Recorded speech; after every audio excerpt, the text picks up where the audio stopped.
Most people are not stuck. They are just scared. They're waiting until they feel ready. And while they wait, life keeps moving without them. That is the part nobody wants to face. Your life is not on pause while you think about what to do with it. You are spending it. Every month you keep delaying is not harmless.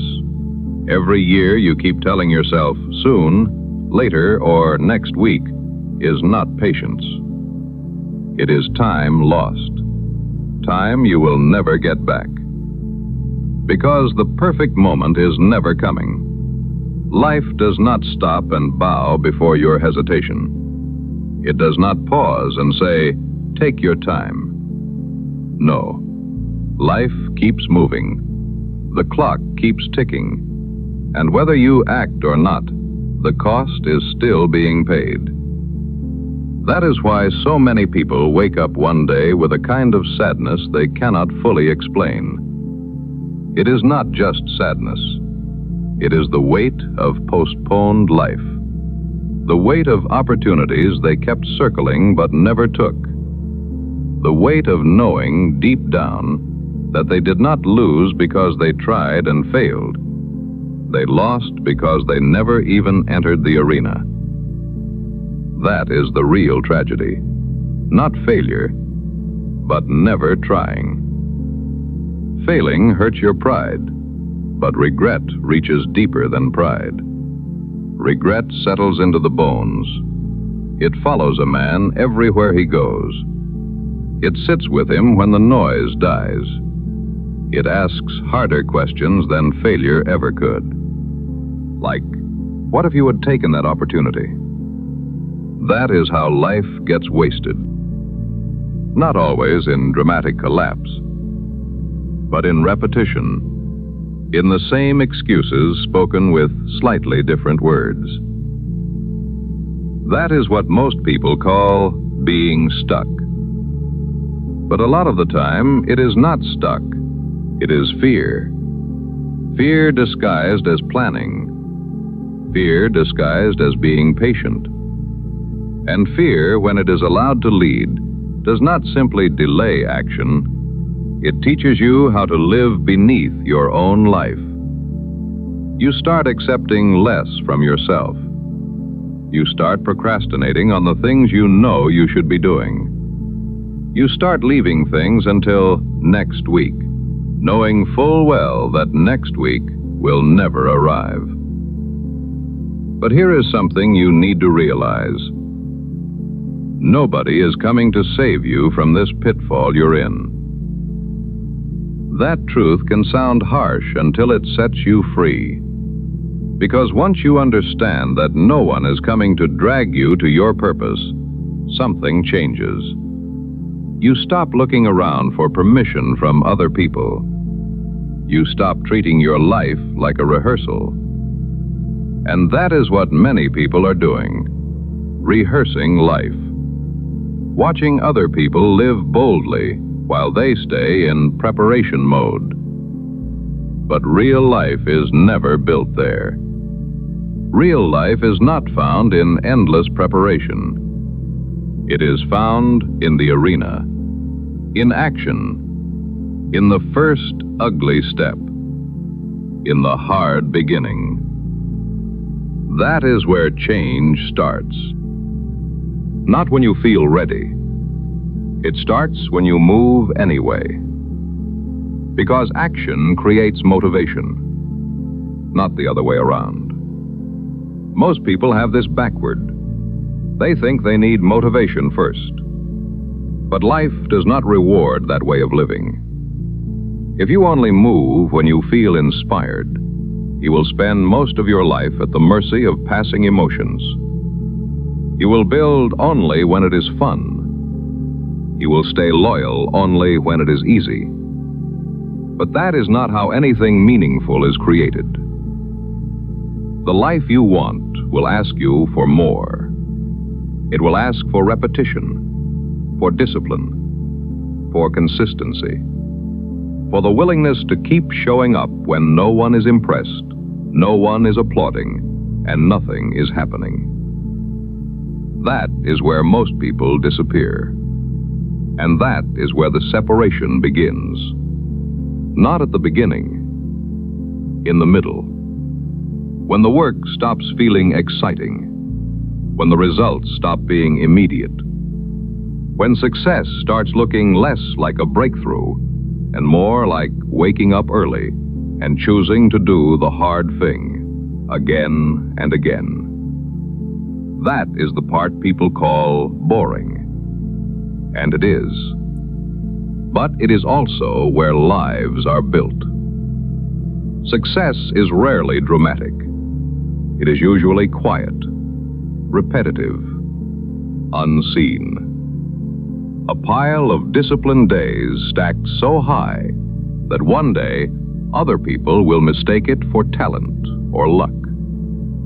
But it was none of those things. It was daily choice. That is what greatness really is. Not a mood, not a personality. It was a daily choice to do what others will not do. A daily refusal to let comfort decide your future. Because comfort is where most potential dies. Not because comfort is bad, but because too much comfort makes a man forget what he is capable of. It makes him okay with less, okay with drifting, okay with staying average as long as the pain is not immediate, and takes the form of another wasted evening, another month lost to distraction. At some point, you have to look at yourself honestly. You are not always confused. Sometimes you are avoiding. You are not always unlucky. Sometimes you are undisciplined. That truth should not crush you. It should wake you up. Because if wasted time is tied to choice, then life can change the moment your choice changes. That is hope. Real hope.